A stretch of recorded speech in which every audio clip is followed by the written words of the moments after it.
I have not. I will never take a knee. I will never in my life take a knee and disrespect our flag, disrespect our national anthem. I love my country. To get Brexit. Make America great again. No, no, no. This is Stephen Edgington for The Sun, and today I'm interviewing Brandon Tatum. Brandon Tatum is a former police officer and a Conservative commentator. We're going to be talking about the Black Lives Matter protests, the death of George Floyd, and the idea of white privilege and whether we live in a racist society. You can watch Burning Questions every single week, following the link in the description, and I hope you enjoy today's version. Brandon, thank you so much for joining us. Thanks for having me. Are you a supporter of the Black Lives Matter movement? Am I a supporter? Correct. No, I'm not. Why not? Well, because I don't think that the intentions or the spirit behind Black Lives Matter is actually effective, and they're being genuine about what their approach is. I haven't seen not one legitimate result that have come from Black Lives Matter, the movement, or any of the activism that has came forth in America. And if you ask me, I think they've been more destructive, more counterproductive than they have been doing anything positive in America. The actual phrase Black Lives Matter, I think pretty much everyone can agree with that, right? So is there a distinction between the phrase and the kind of goals of the movement and the people involved in the movement and what you were mentioning just there? Yeah, to me, it seems like a racist or a prejudice overtone to even suggest that Black Lives Matter. And the reason why is because everybody matters. You shouldn't isolate one group and say, let's emphasize that these individuals matter more than anybody else, or to highlight that. I get some of the idea behind it, that people may feel like Black people are being held behind, or if that's their sentiment. I get it, but I think it does more harm by isolating one racial group and therefore leaving out others. And I'll tell you this, in America, if a white group were to say white lives matter, people will be open arms and have a problem with that, saying that this is racially biased. So I think just the title in and of itself, Black Lives Matter, I don't really think that they should have went down that path because it makes them look like they're racially prejudiced. But I think they should have said all lives matter, which is saying that Black lives are just as equal to other lives, not necessarily that Black lives are better or should be emphasized at a higher rate. I suppose the argument that they would put back to you would be that obviously we've seen a series of Black people being killed by cops. George Floyd is just the latest of many over the past few years and decades. Therefore, they're saying, well, look, there's clearly some people out there in America and all around the world who don't actually believe that Black lives do matter, so that we've actually got to go and point out that actually, in fact, they do matter, and therefore, we've got to go out and protest. So what would you say to that argument that, look, they're just pointing out that there's an injustice going on? Yeah, I mean, we should look at facts. And if we were going to have a conversation at any point, we need to start from a point of being equal, treating everybody with respect, and then we can come to the table. It should not be one side bashing the other side, thinking that we're going to accomplish anything. Black Lives Matter as a organization or an approach, it comes across as disingenuous when you look at their arguments, because they're basing their arguments and evaluation on Black lives. It appears to be only when a Black person dies at the hands of police.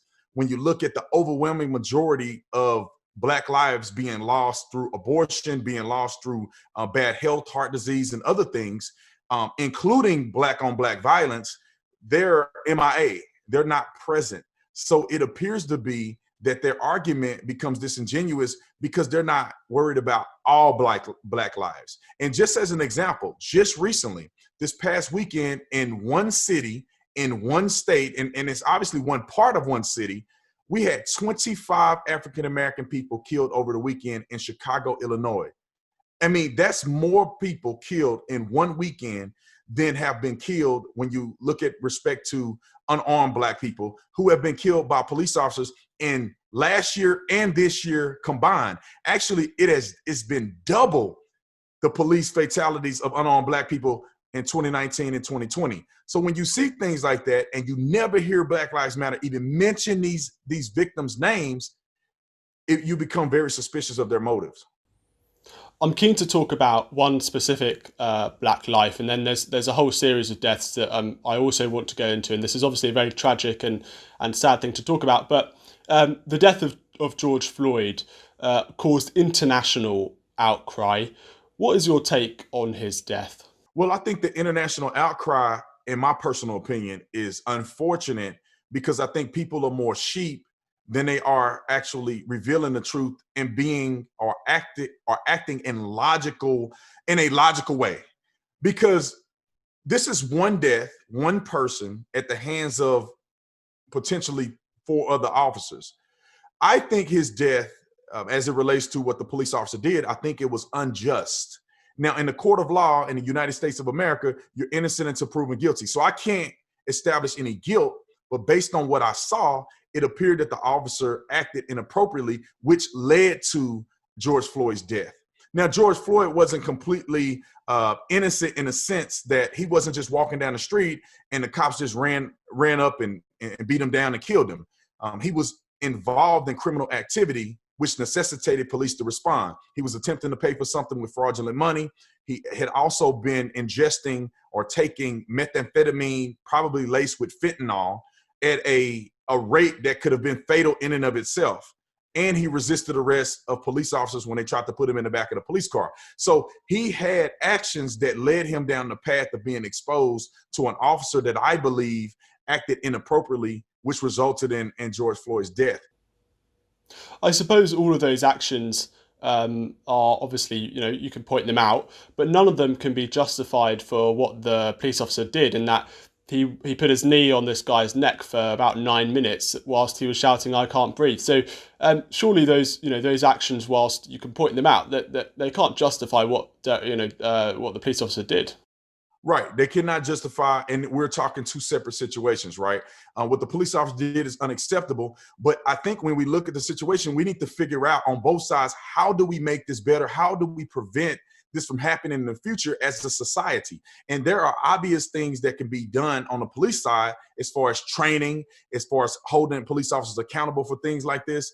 We see that on the police side. We also need to look at the public side and say, well, how do you avoid getting into a position where you run into a potential bad officer and end up getting killed unjustifiably? So I think that it's invaluable that we look at both sides and figure out how, as a citizen, can we avoid getting in these situations, and how, as a police officer, can we avoid, and a police department, can we avoid this happening at the hands of one of our police officers?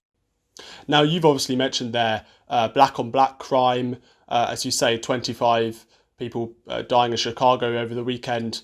Yet the death of George Floyd to this police officer, it caused, as I said earlier, international outcry, and it really released a depth of emotion that I've never seen in my lifetime.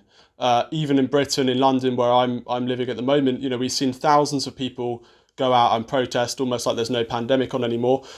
We've seen statues being torn down. We've seen riots and looting in America and all around the world.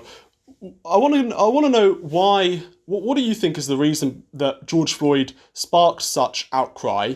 And why did the deaths of those people in Chicago at the weekend not cause similar disdain and similar protests? Well, I think that when you look at the video, it's so gruesome, it's so bad, that it will cause an emotional reaction. Now, I don't think anybody that watched that video, watching a man die with a police officer's knee on his neck, wouldn't have an emotion. I had an emotional experience. It was hard for me to watch. I don't want to watch it more than a few times. But I think people are using George Floyd's death as an excuse to accomplish other agendas. And the reason why I say that is because their outrage and their protest isn't consistent with police brutality and trying to actually fix it. When you see people protesting in other countries, you have to ask some of these activists the question of, do you even really know what happened?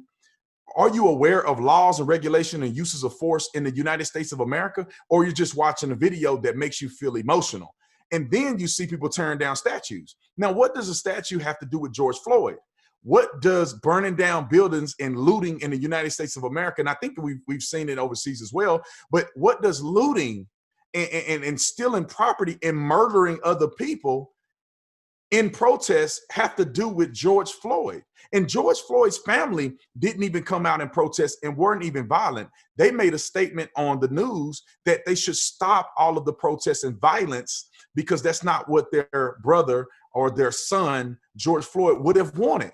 So when you see people acting in a way that's inconsistent with the family, inconsistent with police brutality activism, you have to then ask yourself the question, what is the underlying issue here, and what is the motive from some people who are using George Floyd's death as an excuse to overthrow a government they dislike or to create complete anarchy? Now, I want to get onto the violent protests and the looting in a minute, but just for now, let's focus on the peaceful protesters, of which there have been many all around the world. Do you support their aims? Would you go out there? Have you been out there peacefully protesting, supporting some of the reforms that you mentioned earlier to do with, let's stop this from happening. Let's train police officers and things like that. So do you support the peaceful protests? I support the right to protest. I support the right to peacefully protest. In the United States of America, we have the Constitution, which protects freedom of assembly and protest that are peaceful. It doesn't protect riots and all of the above. But the reason why I won't go out there, because I feel like the message is coming from a place of ignorance. It's not coming from a place of genuineness and wanting to actually see things change, because protesting is not going to accomplish anything. It's going to get people outraged. People are going to have a conversation. But if you want to actually fix something, you need to go down to the police department. You need to meet with the police chief. You need to meet with legislators so that they can pass laws and they can do stuff that can actually effectively change what's going on. But just running around with signs and yelling and walking down the street and marching, it makes people feel virtuous. It makes you feel good. It makes you feel like you're doing something. But that's not, in and of itself, is not going to actually change any policies. So I would rather join people in going down to the police department and having these conversations with the police chief, figuring out use of force policies, talking to legislators to figure out what laws can be changed. But here's another thing that strikes me, is that it appears from what I've seen that people don't want to have a genuine conversation. It's almost less about justice and more about revenge.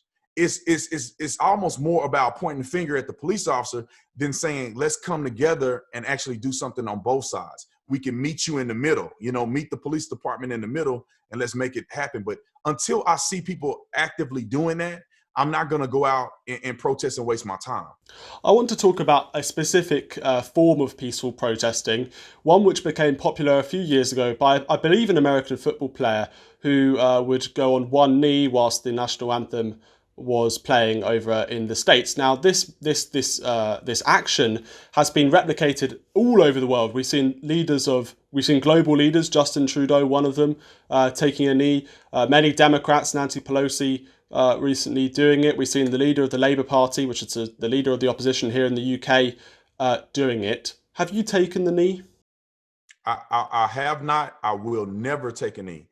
I will never in my life take a knee and disrespect our flag, disrespect our national anthem. I love my country. This country has done a lot for me, and this country has gotten a much better and have improved. And I'm good with the improvement. And I think that we are working together, black, white, and everybody else, to do things greater in the future.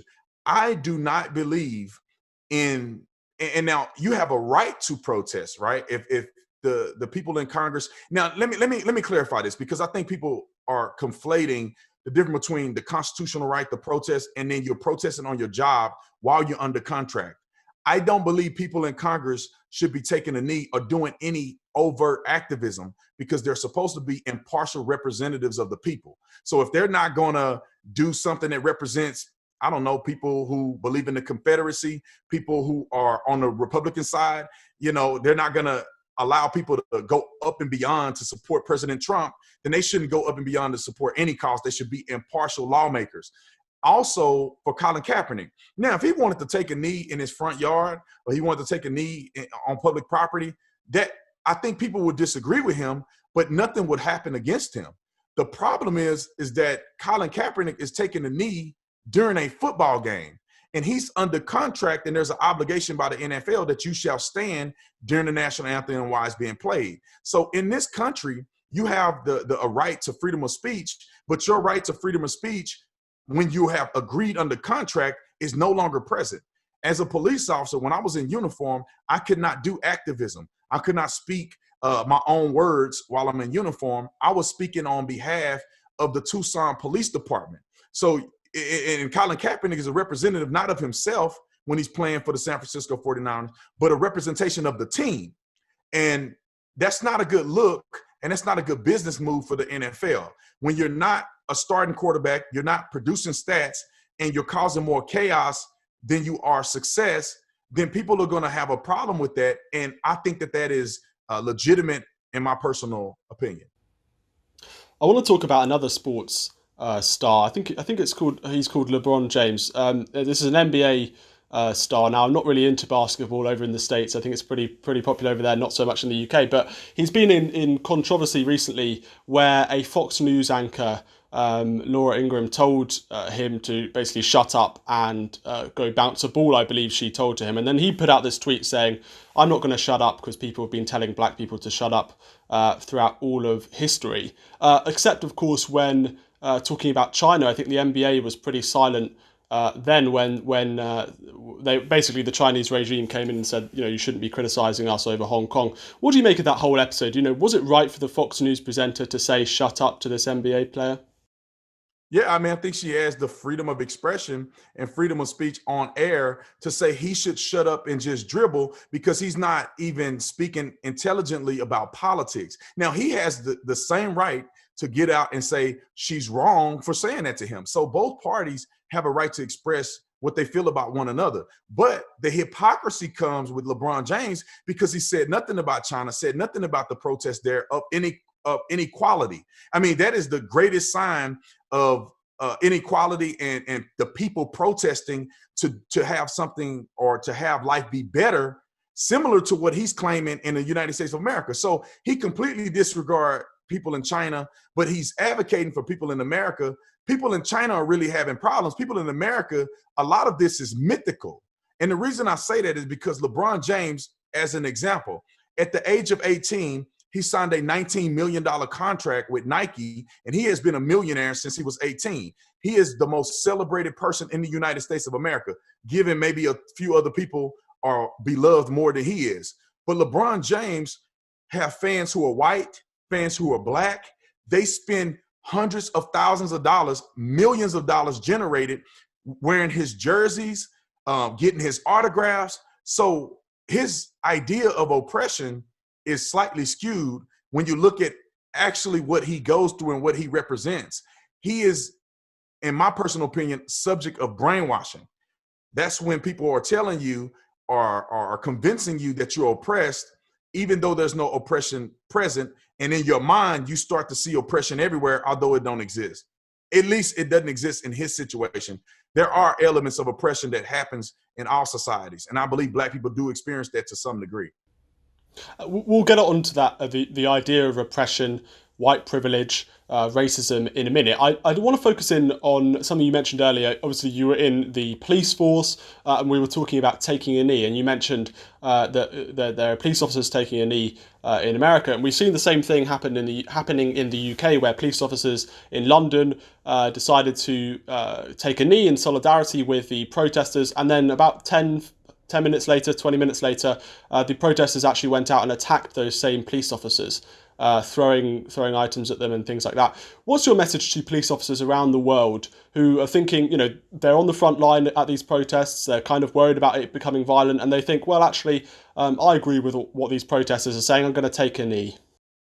Yeah, I mean, I didn't mean to laugh about the police officers in the UK getting attacked. I just think it's ironic, and it speaks volumes that they don't really want to combine forces. They don't really want to work together. They want you to bow down to them in a sign of defeat. That's pretty much what it is. And I would encourage any police officer around the country, don't bow down to the mob. Don't contradict your moral beliefs in order to appease another person, because as soon as you do that, they're going to stab you in the back. Also, as a police officer in the United States of America, you are to be impartial. You can't support activism for Colin Kaepernick. You can't support activism for President Donald Trump. When you're wearing the uniform and the badge, you are to be impartial. So you should be ashamed of yourself if you are now acting in a partisan way when you're supposed to be an impartial public servant. So in addition to not doing it because it's violating your oath, also don't bow down to the mob because it's never going to be enough for them. Well, an interesting point about UK protests against police officers, which has been quite comical to some people, is that protesters have been coming up to police officers in the UK and shouting this phrase, "Hands up, don't shoot," which I believe was a phrase shouted by one of the black people in America who eventually was unfortunately killed by a police officer. Whereas police officers in the UK aren't actually armed. Well, at least I think 99% of them aren't armed. So I'm not quite sure what the protesters are worried about being shot at with.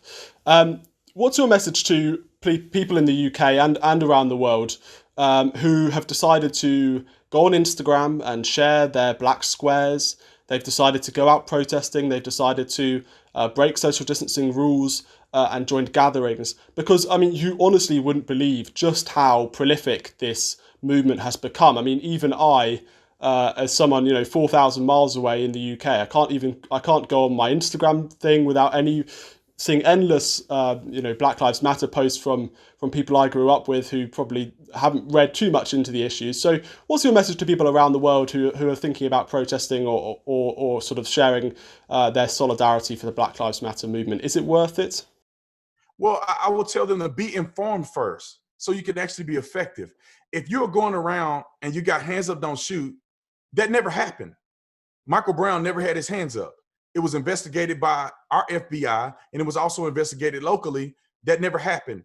Witnesses initially said that, and they lied about it, and they confessed in the court hearing, and they retracted their statement. So Michael Brown never had his hands up. There is not one person that was killed by police that we know of that ever had their hands up and was executed. So if you're going to go out and protest, you're going to go out and be an activist, at least be an accurate activist, because you want your activism to be taken seriously. You want it to actually work. And if you're going around saying hands up, don't shoot, nobody's going to take you serious beyond the crowd of people that you're around. Also, actually make your activism count. Putting a black square showing solidarity, it really does nothing.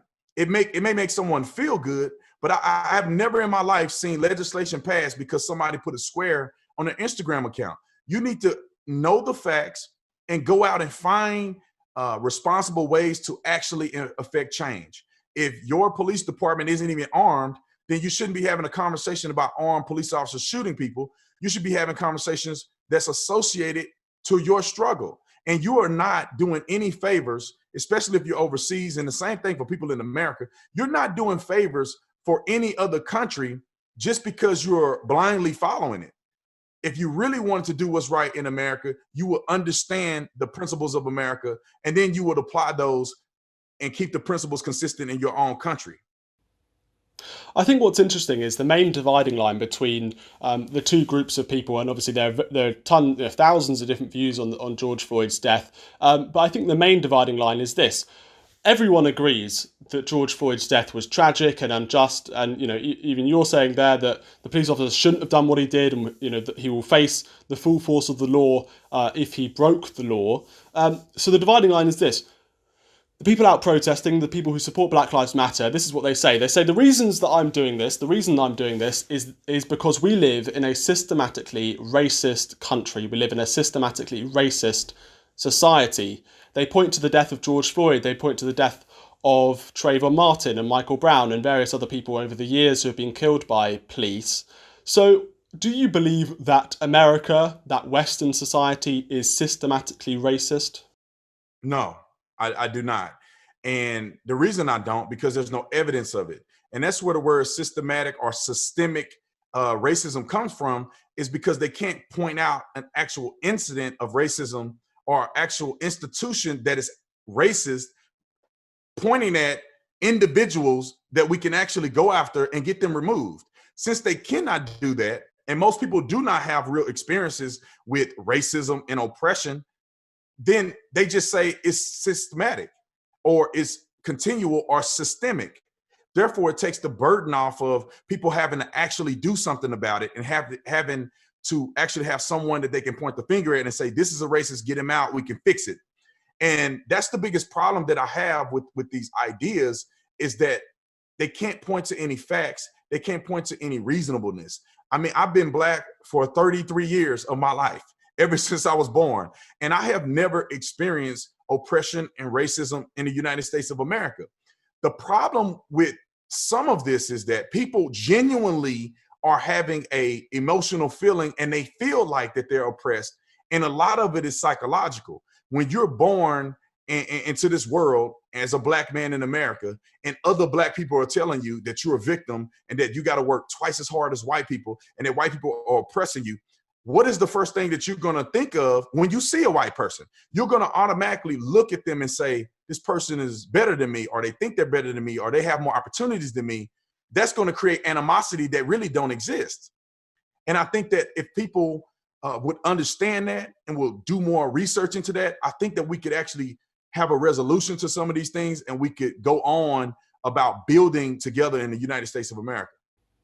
I suppose those who disagree with you would say that America has a history of slavery, it has a history of Jim Crow laws. Only until relatively recently did Black people achieve equality under the law. Obviously, there's been a huge amount of racism in various parts of American society over hundreds of years. So therefore, this whole history of oppression, of slavery, of racism hasn't gone away, and it's still there. And there are people in America who obviously are racist.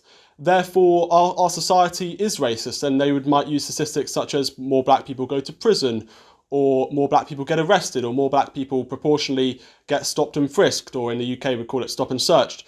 So therefore, what do you say to all that evidence and the kind of idea that America was built on racism, built on slavery, and therefore it is still a racist and sort of racist society?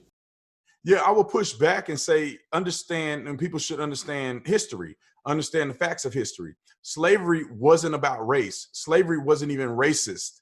Slaves came from Africa was the first available slave labor, and it was legal.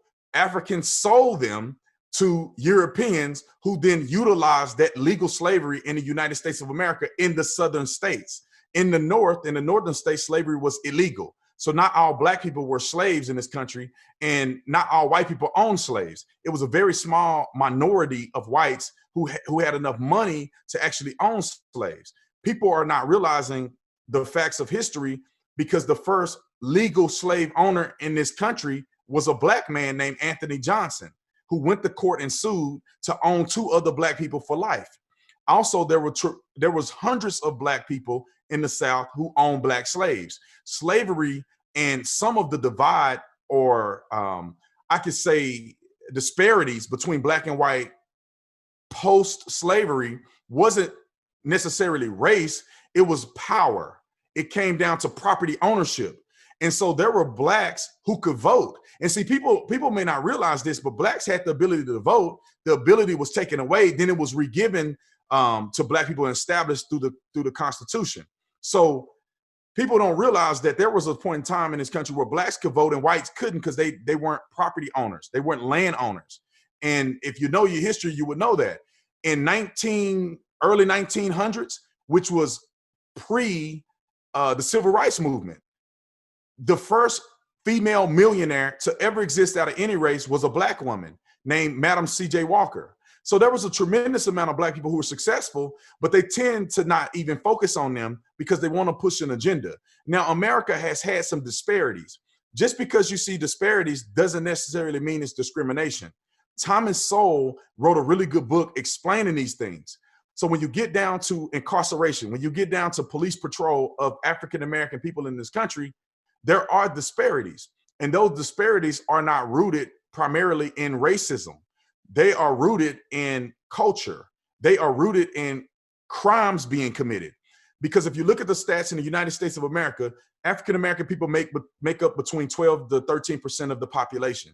The criminal element of the Black population is about, I don't know, I'm gonna give a rough estimate and I'm gonna be very conservative. I'll say about 7% of the population is male, and most males between 16 and 35 or 40 commit most of the crimes. So about 7% of the United States population commits half of the murders in the country.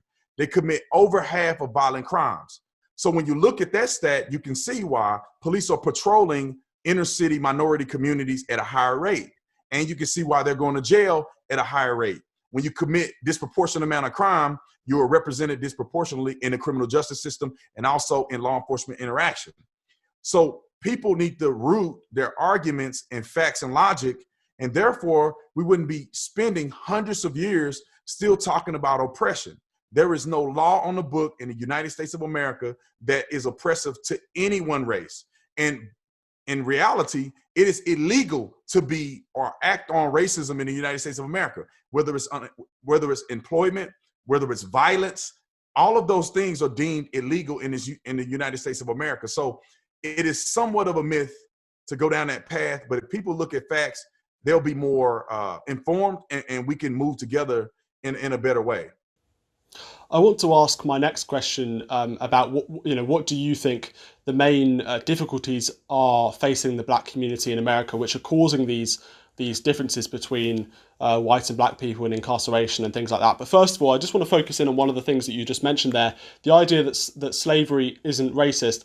I mean, I suppose maybe I don't know my history too well about black American slavery, but I don't think there were hundreds and thousands of white slaves over in America. And I think that, we can point to many white people in the United States throughout the history of slavery who believed that black people were inferior, and they would call them absolutely despicable names. So how can you possibly say that the whole idea of slavery, where basically, well, there may have been a few black slave owners, but I can't think of any white slaves. So how can you say that's not a racist concept? Well, because if you look at history, when they settled in the United States of America, or at the time it wasn't the United States of America, but when they settled in North America, they attempted to enslave multiple different people. They tried to enslave the natives, and they were unsuccessful because natives knew the terrain, they knew the land, and they escaped. So they weren't able to get the natives to stick when it comes to slavery. And also they enslaved other whites. But the thing was is that there wasn't enough slave labor in the white population, and they didn't fare well in the heat. They didn't fare well in those conditions. So they weren't able to productively use whites as slaves. There was a plethora of slave labor from Africa. And so that's why they went to Africa to get slaves. And slaves were dispersed from Africa all over the world. It wasn't just in the United States of America, what we know today as the United States of America. Actually, South America had a tremendous amount of slaves, probably 3 or 4 times as many slaves as the United States of America had. So in its inception, and I studied this in college, African American studies, in the inception of slavery had nothing to do with race. And I think people should know that. Now, there were people who began to discriminate against blacks because you were inferior. It wasn't just that they thought they were inferior. You were actually inferior when you look at the fact that you're a slave and that your slave master owns you. And you see, even during slavery, there was a lot less white people who murdered blacks during slavery because you were property. Now, when slavery was abolished is when we see lynching and we see other things like that. White people were lynched as well.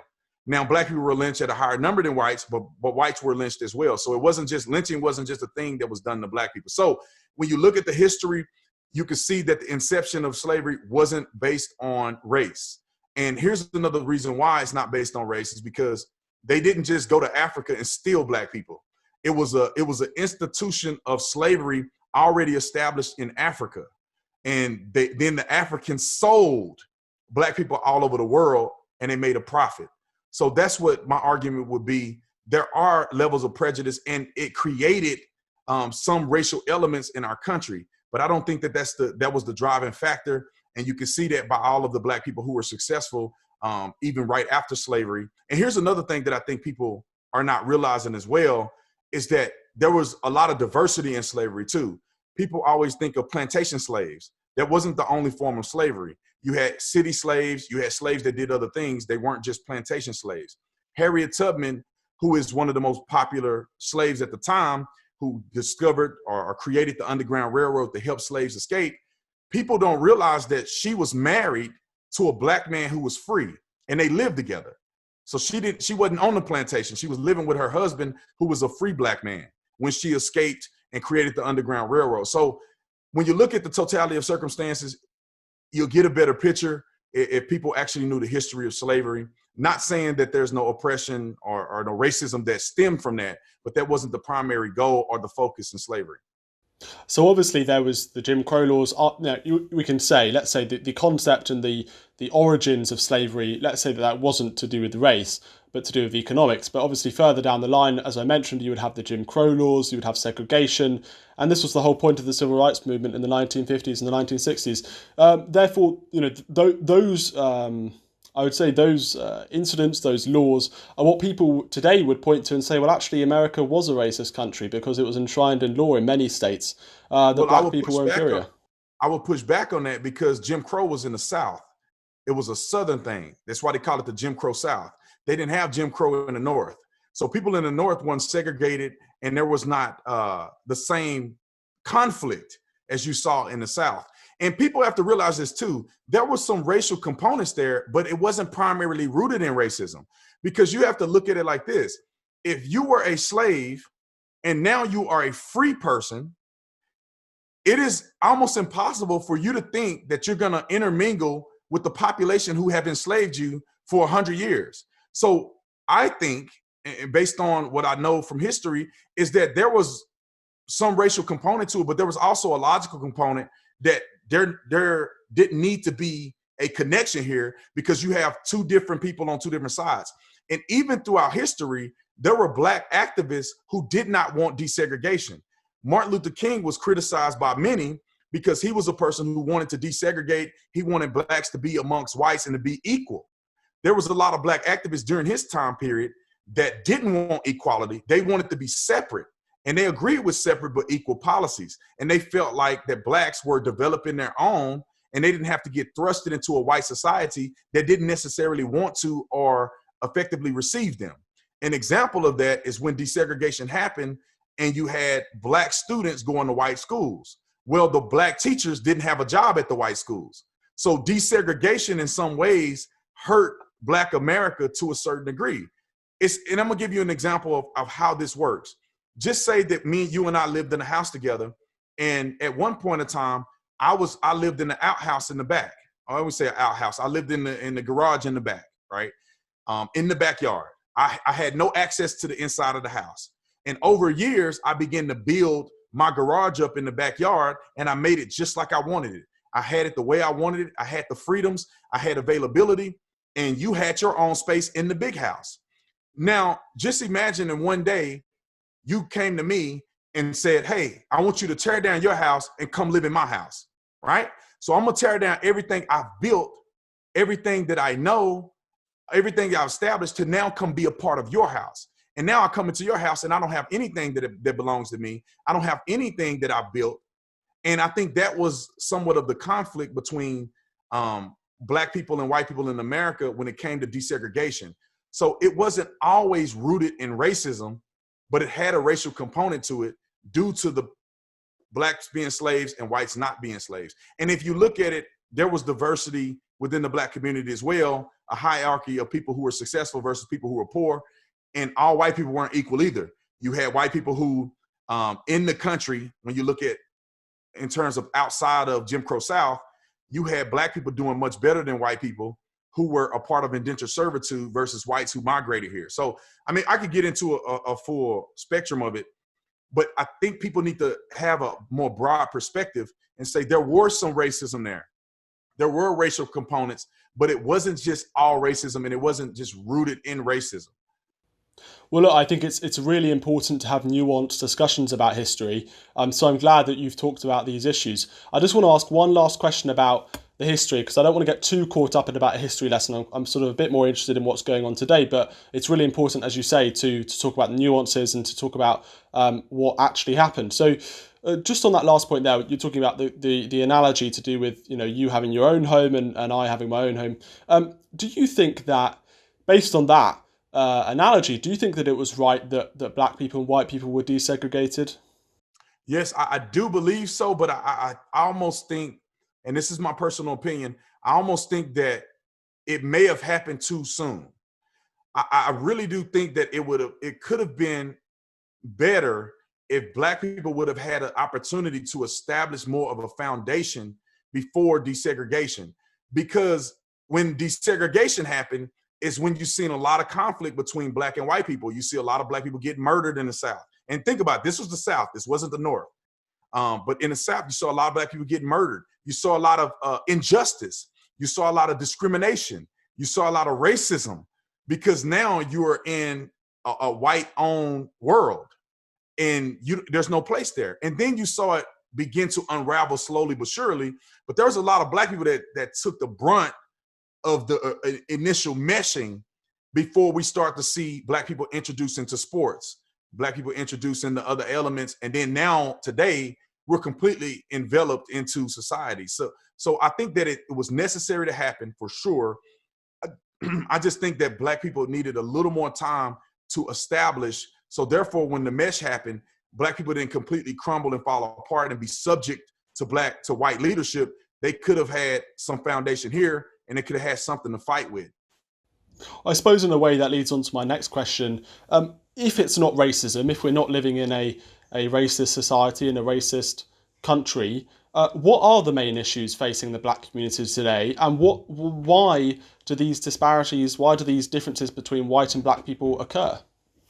Well, I think a lot of it is political. There's a political agenda. There's a political party, and I believe it's the Democratic Party that keeps pushing division, because if they push division, they push issues, now they're the cure. It's almost like giving people cancer and then also owning the place that does chemo. That's exactly what the Democratic Party is doing.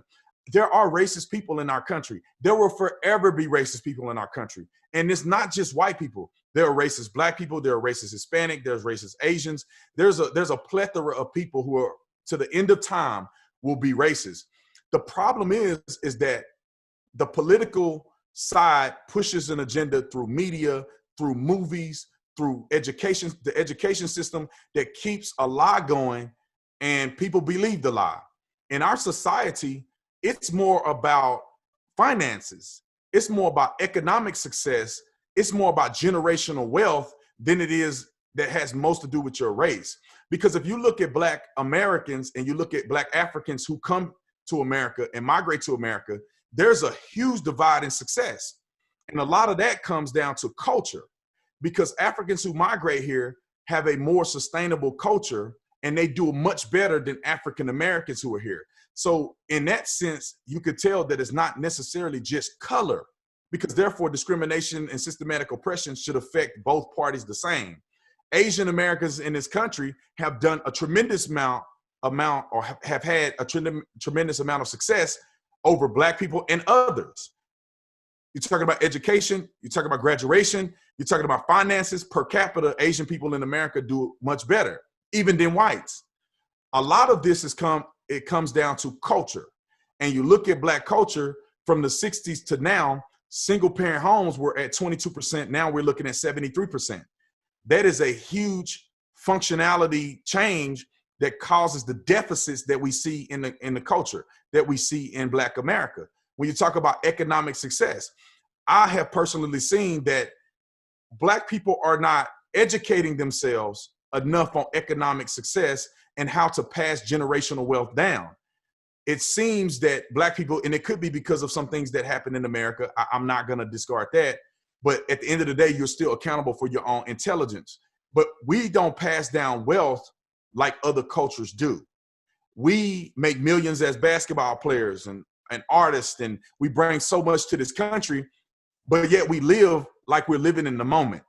And so therefore we drive $1 million cars and have 15 houses and all of these things, but not generating or looking forward to economic success. So I think, in short, it's more about culture than it's less about race. And I think people blend the two, and that's how the political parties stay in power. What is Blexit?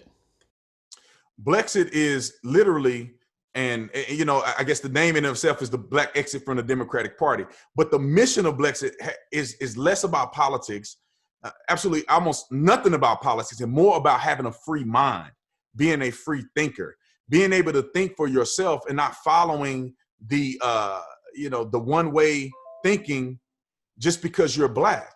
And it's not about voting for Democrat, Republican. That stuff is irrelevant. It's about figuring out what's best for you and your community and running with that instead of running with the monolithic thought that we've seen prevalent in the United States of America in the Black community. One of the issues that gets mentioned a lot over recent years is the idea of white privilege.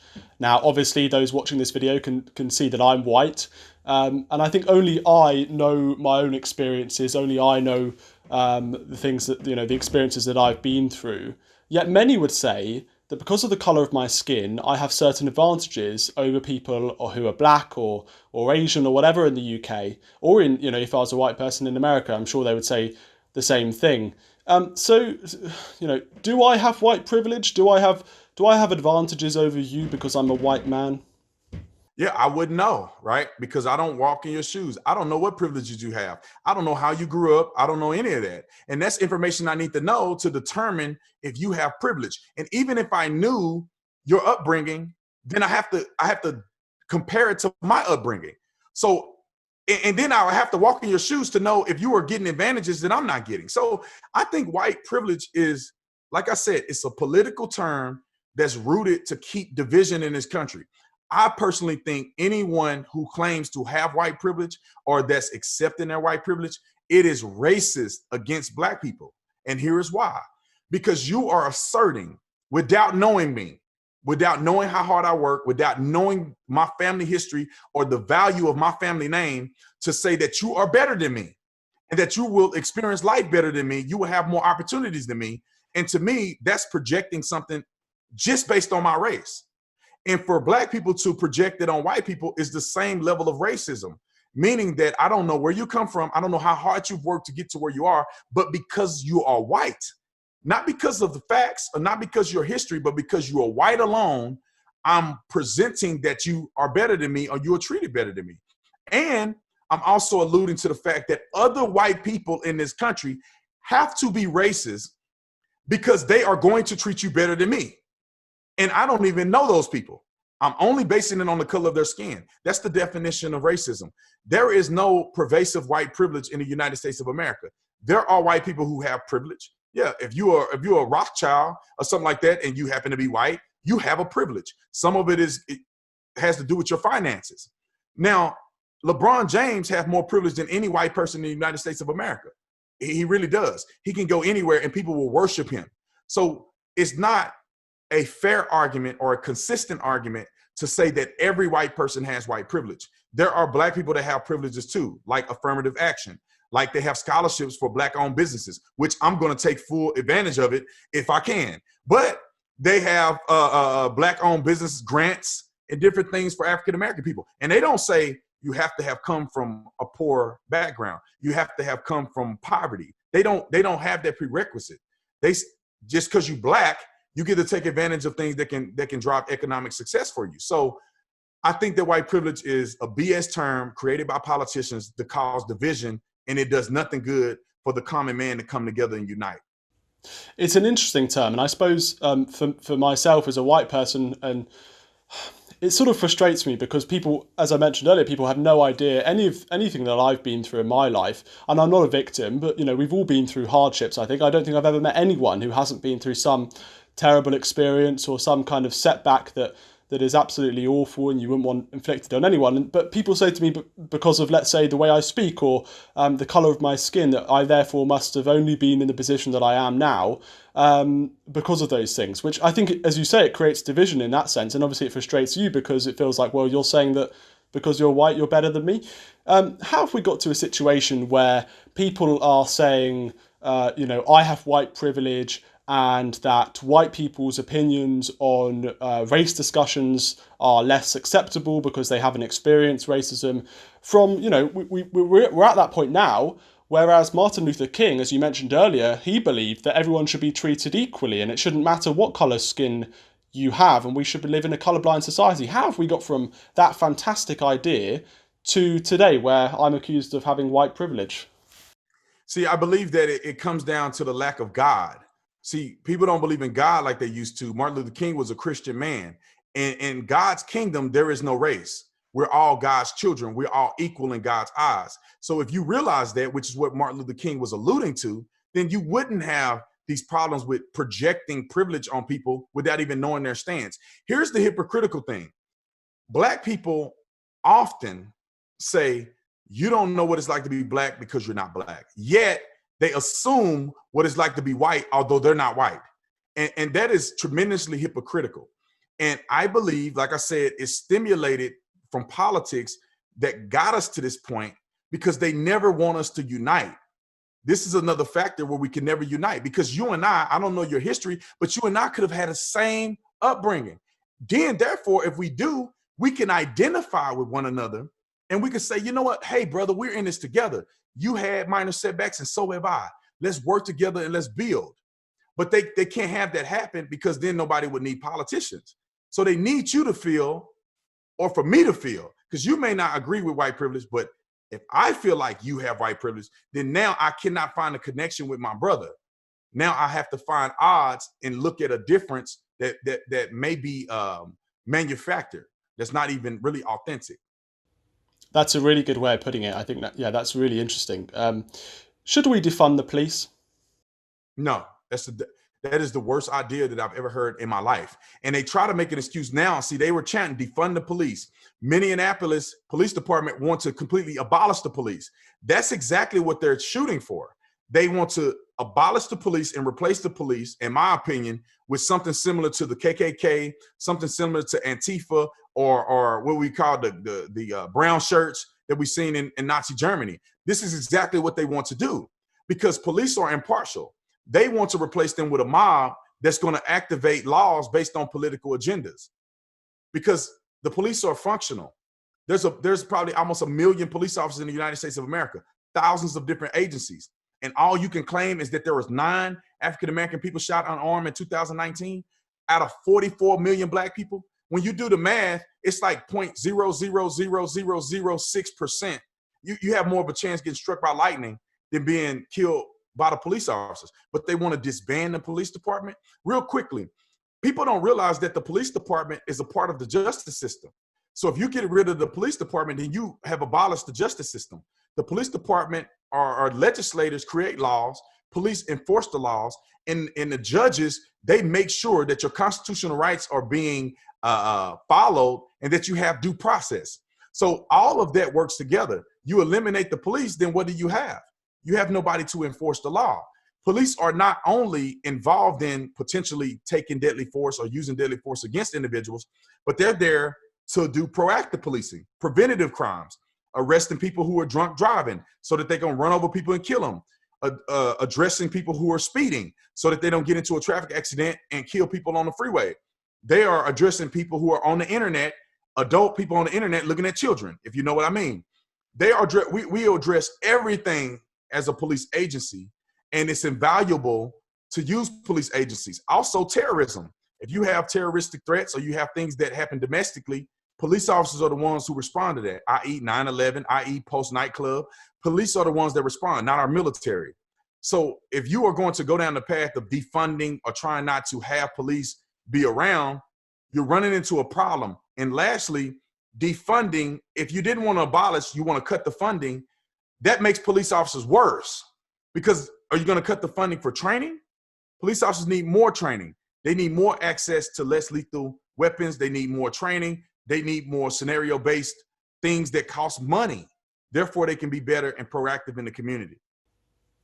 I want to talk a bit about your life and your career. Now, I have to admit, the first time I've actually seen you live speak at an event a couple of years ago at one of these Turning Points events. I was really interested where you were coming from. So, and this is really interesting also to talk about the issues now. So you were obviously a police officer for a while. Can you talk about your experiences there? Did you see a systematically or systemically racist police department? Did you experience racism? Were all these cops, these white cops going after black people? How long were you a police officer, and what was that experience like? So I was a police officer for about 6.5 years. I did everything on the police department. I was the spokesperson of the police department. I was a field training officer, meaning that I trained officers how to become officers in the field. I also was a general instructor. I trained officers at the academy. I was on the SWAT team, Special Weapons and Tactics. So I had the tactical perspective on the police department. So I did a whole bunch of different things. I had tremendous amount of commendations. I was a cop's cop, in my personal opinion. Many would probably agree with me.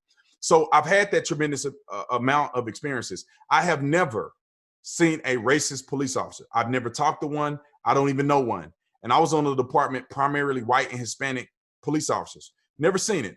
Now, I see police officers who may be racially insensitive, and that's not against the law, and that's not any fault of their own. If you don't grow up in a certain culture, then you're not going to know the cultural dynamic. So Hispanic officers tend to do well in Hispanic communities. One reason some of them knew Spanish, and also they knew the cultural dynamic of the Hispanic community. Therefore, they fit in better. Same thing with white and black communities. I did well in the black community where I patrolled is because not only did they identify with me based on my skin, but I understood the cultural dynamics in the black community. So I never seen any racist cops, but I've seen some cops that may not be culturally updated, but none of which was criminal and none of which was discriminatory. So I think that based on my experience, I've never seen any of that. Let's talk about the death of David Dorn. Now, he was a police officer for 38 years, really outstanding guy in his community, really well respected.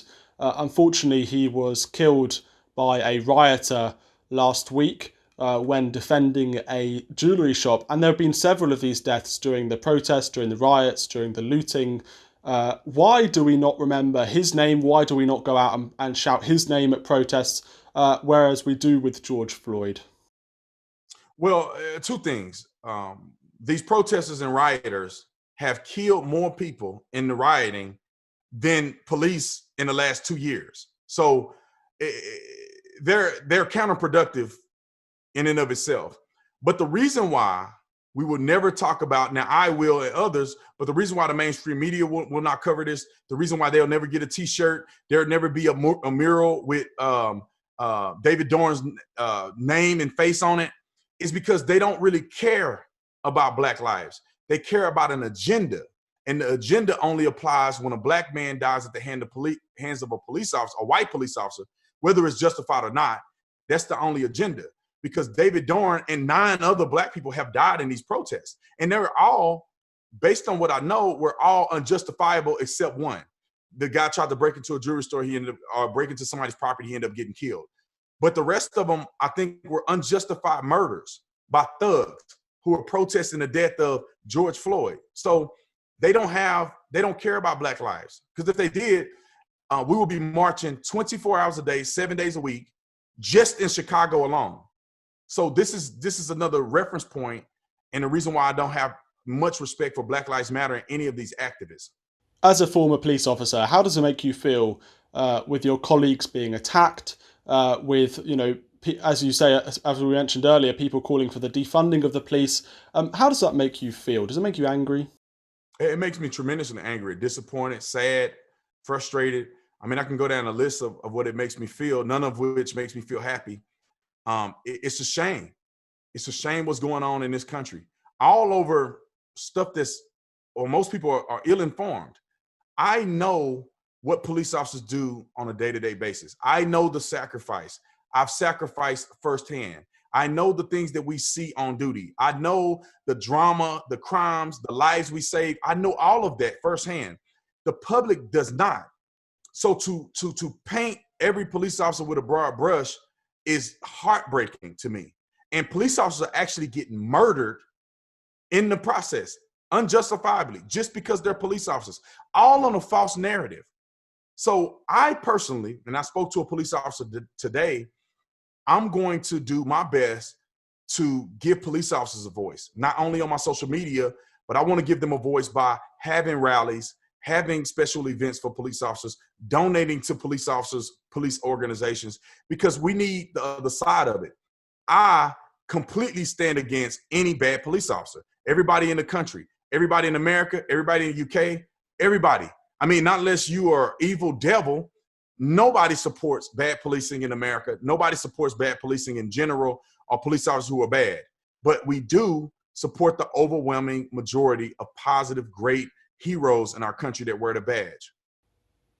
I want to ask one more question, and I think it's a great opportunity for you to explain to people or to give your point of view who would disagree with you. Now, as I mentioned earlier, there are millions of people, young people all around the world who think that we live in a racist society, that police brutality is an epidemic, believe that police officers in the UK, the US are racist and are killing black people. They're happy to go out and protest and things like that. And even if you're a black person anywhere in the UK or America, you might believe that you're being oppressed.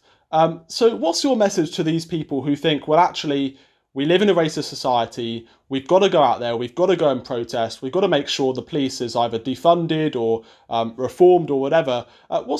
Can you just give your, you've been doing it throughout this whole interview, but I really want you to speak to those people and just say what your view is of those issues. Yeah. I would tell them to slow down. Just slow down. Operate in love and compassion. Slow down. Look at the facts. And we can't get anything accomplished unless we all do it together. So look at the facts. The facts will lead you down the path of believing that it's a very, very rare occasion that police are doing things that are unjust. They're doing things like killing people for no reason. So once we get that conclusion settled, let's all come together. Black, white, no matter what you are. No matter if you're in UK or in the United States, let's come together. Let's have an honest conversation about things that we all want to see change. And let's actively, proactively go forth and make those things happen. So, but the biggest thing is just slow down for a minute. Don't let your emotions overtake you. Allow facts to proceed, because then we can actually get things accomplished. And when you quote someone like Martin Luther King, just make sure you understand his argument. His argument was very clear that he had a dream that one day people will be judged by the content of their character, not by the color of their skin. Police officers are not exempt. We should be judging police officers. We should be judging people in the community by the content of their character, not the color of their skin. And if Martin Luther King was alive today, he'd probably say not the color of their uniform. Thank you so much, Brandon, for joining us. And we'd love to have you on again. That was a fantastic interview. If people want to watch this interview series, they can go into the link in description below. We do an interview every single week. We've got some fantastic guests lined up. So as I say, thank you so much, Brandon, for joining us. And thanks for having me. Great.